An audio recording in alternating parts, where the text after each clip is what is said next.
একটি নিষ্পাপ শিশু ক্লাসে বসে থাকা অবস্থায় হঠাৎ কাঁপতে শুরু করলো, যেন কেউ তার শিরায় বিষ ঢেলে দিয়েছে। সব ছাত্রছাত্রী আতঙ্কিত হয়ে গেল। শিক্ষক ছুটে এলেন এবং মুহূর্তের মধ্যেই শিশুটির শরীর মাটিতে লুটিয়ে পড়ল। কেউ ভাবতেও পারেনি যে এই সব কিছু এত দ্রুত কিভাবে ঘটে গেল। বাইরে রোদ ছিল, স্কুলের ঘণ্টা বাজছিল, কিন্তু সেই শিশুটির শ্বাস থমকে গিয়েছিল। আর এই দৃশ্য দেখে সেখানে উপস্থিত প্রতিটি মানুষের বুক কেঁপে উঠল। এখন আপনি ভাববেন যে এর সাথে টমেটো ক্যাচাপের কি সম্পর্ক, কিন্তু আসল সত্য এখান থেকেই শুরু হয়। এই ঘটনার পর খাদ্য ইন্ডাস্ট্রির খেলা ফাঁস করতে চান এমন কিছু মানুষ সরাসরি সেই স্কুলে আসেন। তারা বাচ্চাদের সরাসরি একটি প্রশ্ন করলেন, তোমরা কি টমেটো ক্যাচাপ খাও? প্রায় সবার হাত উঠে গেল, কারণ টিফিনে সিঙ্গারা হোক বা পাউরুটি, আলুর টিকিয়া হোক বা পিৎজা, বাচ্চারা আনন্দের সাথে সেই লাল রঙের মিষ্টি টক জিনিসে ডুবিয়ে খায়। কিন্তু আসল রহস্য সেখানেই উন্মোচিত হলো। তারা বাচ্চাদের টমেটো ক্যাচাপের বোতলের লেবেল পড়া শেখালেন।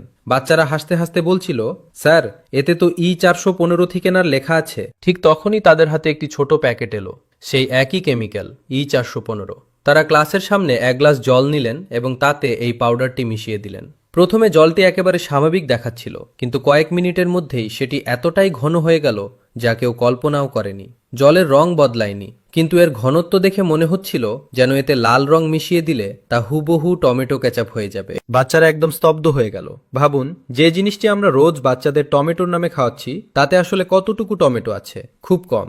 আসল সত্য হলো সেই বোতলটি ভরা থাকে chemical, thickener, stabiliser, acidity regulator, preservatives, colour এবং হাই ফ্রুক্টোজ সুগার দিয়ে। যে লেবেলগুলোতে লাল লাল টমেটোর ছবি ছাপা আছে, আসলে সেগুলোতে মাত্র সামান্য শতাংশ টমেটো থাকে। বাকি সবকিছু বৈজ্ঞানিক ল্যাবে তৈরি এমন সব পদার্থ যা দেখতে তো খাবারকে সুস্বাদু করে তোলে, কিন্তু শরীরকে ধীরে ধীরে আঁকড়ে ধরে। আপনি কি কখনো ভেবেছেন কেন বাচ্চারা প্রায় ক্লান্তি, মাথা ব্যথা বা হঠাৎ দুর্বলতার অভিযোগ করে? কেন এত অল্প বয়সেই তাদের দাঁত আর হাড় দুর্বল হয়ে যাচ্ছে?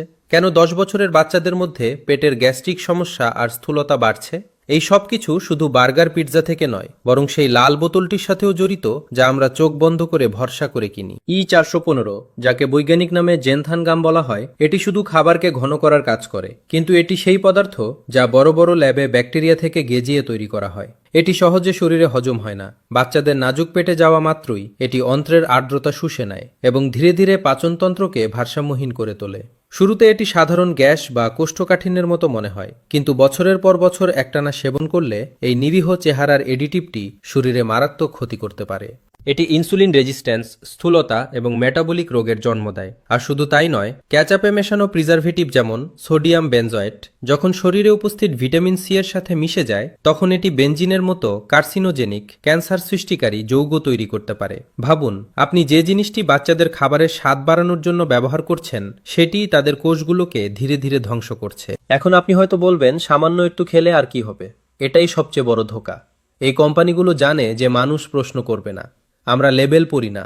বাচ্চা কান্নাকাটি করলেই আমরা সাথে সাথে তার প্লেটে ক্যাচাপ দিয়ে দিই। সপ্তাহ, মাস এবং বছরের পর বছর ধরে এই স্লো পয়জন শরীরে জমা হতে থাকে। একদিন হঠাৎ কারো রক্তচাপ বেড়ে যায়, কারো সুগার ধরা পড়ে, আবার কারো হার্ট জবাব দিয়ে দেয়। আমরা ভাবি এসব হয়তো লাইফস্টাইলের কারণে হচ্ছে, কিন্তু আসলে এগুলো আমাদের প্লেটে থাকা সেই লুকিয়ে থাকা রাসায়নিকের ফল।